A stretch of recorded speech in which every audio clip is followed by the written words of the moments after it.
Hi Vijay member viewers எப்படி இருக்கீங்க? நல்லா இருக்கீங்களா? நான் நேற்று நெட்ஃப்ளிக்ஸில் வந்துருச்சு படம் லக்கி பாஸ்கர் படம் பார்த்தேன். ஏன்னா நிறைய டாக் லக்கி பாஸ்கர் பார்த்தீங்கன்னா நல்லா இருக்கு, லக்கி பாஸ்கர் நல்லா இருக்கு, இந்த மாதிரி ஒரு பெரிய ஒரு டாக் இருந்தது. சரி பார்த்துடுவோமே. நம்ம இப்போ நிறைய தேட்டர் போகிறதில்ல, இப்போ ரொம்ப ரேராக தான் போகிறேன், ஓடிடியில் வந்தால் பார்க்குறேன். பார்த்தேன் படம் இப்போ இருக்கு, அங்கே டேரெக்டாக படத்துக்கு போய்டும், மற்ற எதுவுமே பார்க்க வேண்டாம்.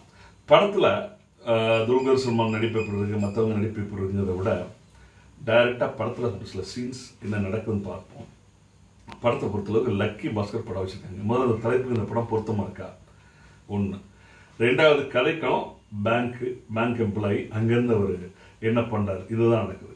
இதில் ப்ளஸ்ன்னு பார்த்தா சுவாரஸ்யமான சில விஷயங்கள் நடக்குது. என்னென்னா அவர் ரொம்ப கஷ்டப்படும் போது காதலிச்சு கல்யாணம் பண்ணியிருக்காரு, சின்ன குழந்தை, கூட்டு குடும்பமாக இருக்கார். அங்கே அவர் சந்திக்கிற கடன் பிரச்சனை, முக்கியமாக பொருளாதார பிரச்சனை, முக்கியமாக உறவுகள்கிட்ட ஒரு மதிப்பு இல்லாது. அந்த குழந்தை தன்னோட தங்கச்சி குழந்தையோட பார்ட்டிக்கு தான் போகுது. அப்போ பார்த்தா அந்த குழந்தைக்கு ஒரு கேக் எக்ஸ்ட்ரா கேட்கும்போது இவனோட குழந்தை கூட அதை கூட கொடுக்க மாட்டேங்கிறாங்க. திருப்பி இதுக்காக அந்த பிள்ளை பசியாக இருக்குன்னு சொல்லிட்டு வெளியில் பாவ் பஜ்ஜி நினைக்கிறேன், ஒரு 3 எடுக்கிறதுக்கு அவர் எடுக்கிறாரு. பர்ஸில் 12 ரூபாங்கிறாங்க, 10 ரூபா தான் இருக்குது. அந்த 10 ரூபா அந்த 10 ரூபாயை எடுத்துட்டு அந்த 2 ரூபாய்க்கு தயங்குறது. அப்புறம் அவர் வழியெல்லாம் அவர் 3 கொடுக்குறாரு. இந்த மாதிரி நிலைமை மிடில் கிளாஸில் ஒவ்வொருத்தரும் அனுபவிச்சிருப்போம், எல்லாருமே அனுபவிச்சிருப்போம். நம்ம ஒரு நிலைமை வரும்போது அந்த இடம் ரொம்ப உறுத்தலாக ரொம்ப டச்சிங்காக இருக்குது. அப்புறம் அடுத்தது நீங்கள் எல்லாருமே பார்த்துருப்பீங்க, அடிக்கடி பார்த்த சீன் தான் இந்த ஜுவல்லரி கடை சீன். ஜுவல்லரி கடையில் இவங்களை அவமரியாதைப்படுத்துறதும், சாதாரண ஒரு மாதிரி ஐட்டத்தில் வரும்போது, அப்புறம் பிராண்டட் அண்ட் எவ்ரி திங், ஒரு ரிச்சாக இறங்கும்போது அது கொடுக்குற மரியாதையும், அப்போ அவர் கொடுக்குற டயலாகும், அதாவது ரெஸ்பெக்ட் வேணும்னா நம்ம உடம்பு முழுக்க அது தெரியணும் அப்படிங்கிறதுலாம் ரொம்ப ரொம்ப அருமையாக உண்மை, ஒரு சில இடங்களில் உண்மையானதான்.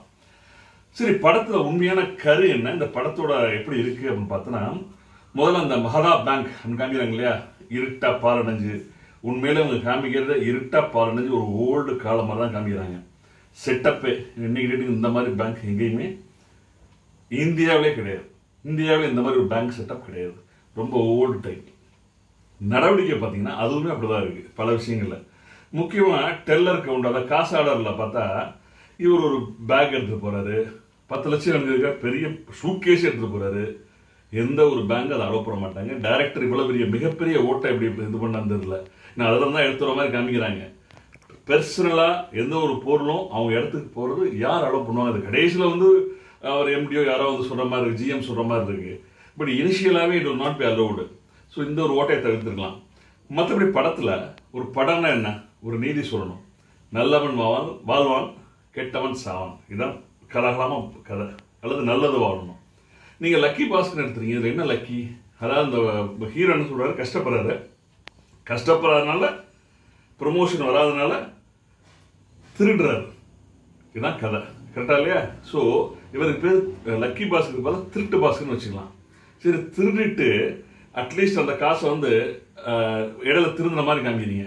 அவங்க அப்பாலாம் அட்வைஸ் பண்ணுறாரு, வேணாப்பா நிறுத்திடணும், கேம்பிளிங்கில் எப்போ ஆரம்பிக்கிறது முக்கியம் இல்லை, எப்போ நிறுத்துறது முக்கியம். தனியாக கூப்பிட்டு அட்வைஸ் பண்ணும்போது ஆஹா அவங்க அப்பா ரொம்ப அருமையாக ஒழுக்கமானவர் போல கரெக்டாக நிப்பாட்டுறாருன்னா, கடைசியில் அவருங்கேருந்து ஆர்பிஐயில் போய் அவரை போய்ப்பார், இன்கம் டேக்ஸ் அவரை போய்ப்பார், நம்ம இங்கே இருக்கக்கூடாது, வெளிநாட்டு கூடி போய் செட்டில் ஆகலாம். என்ன கொடுமை சார் இது? கடைசியில் பார்த்தா கொள்ளையடிச்ச பணத்தை வச்சு தான் நீங்கள் போய் வெளிநாட்டில் இருக்கீங்க. அங்கேருந்து ஒரு டயலாக் வேறு, அதில் வேறு, நான் ஏன் இப்படி பண்ண தெரியுமா, நான் எப்படி மாறினேன் தெரியுமா, மிடில் கிளாஸ் மென்டாலிட்டி என்ன தெரியுமான்னு. ஸ்டூபிட். என்னை பொறுத்தளவுக்கு அறம் இல்லாத ஒரு கதை. அதாவது எண்ட் ஆஃப் த டே நீங்கள் கொடுக்குற கன்வே பண்ணுற மெசேஜ் என்னவா இருக்கணும்னா, திருடக்கூடாது, ஒழுக்கமாக இருக்கணும், நல்லா இருக்கணும் தான் மாற முடியும்னு இருக்கணும். அட்லீஸ்ட் கடைசி ட்விஸ்டாவது நீங்கள் மாறுற மாதிரி கொண்டு வந்துருக்கணும். லாஸ்ட் வரைக்கும் அதை கொண்டு வரலைங்கும் போது இது ஒரு ராங் டைரக்ஷன் எடுத்துகிட்டு தான் சொல்ல முடியும். அதனால் என்னை பொறுத்தளவு இந்த படம் விறுவிறுப்பான படம் தான், ஆனால் சிறப்பான படம் கிடையாது. விறுவிறுப்புங்க தான் அந்த காட்சி அமைப்பு, இது நிறைய பல படங்களை பார்த்தாச்சு, பெருசாக புதுசெல்லாம் கிடையாது, பல படங்களை பார்த்தாச்சு. ஹர்ஷத் மேத்தா கதையாக இருக்கட்டும், அந்த கையாடலாக இருக்கட்டும், இதெல்லாம் இட்ஸ் சீன். இதுக்கு மேலேயெல்லாம் நிறைய ரியல் சீன்லாம் நடந்திருக்கு. நிறைய பேங்க்ஸில் அவங்க ஒரு சிலதெல்லாம் நடந்து வெளியில் நம்ம நியூஸ் பார்த்துருக்கோம், நியூஸ் தொகுப்பு. ஸோ அறத்தை பற்றி பேசாத இந்த பாஸ்கர் லக்கி பாஸ்கர் அல்ல, திருட்டு பாஸ்கர்.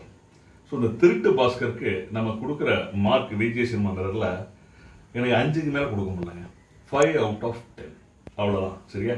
படம் ஆகா ஓகலாம் கிடையாது, ஏமாறாதீங்க. Okay, that's it. Okay, next ஒரு நல்ல படத்தோட வரேன். அது வரைக்கும் பாய்.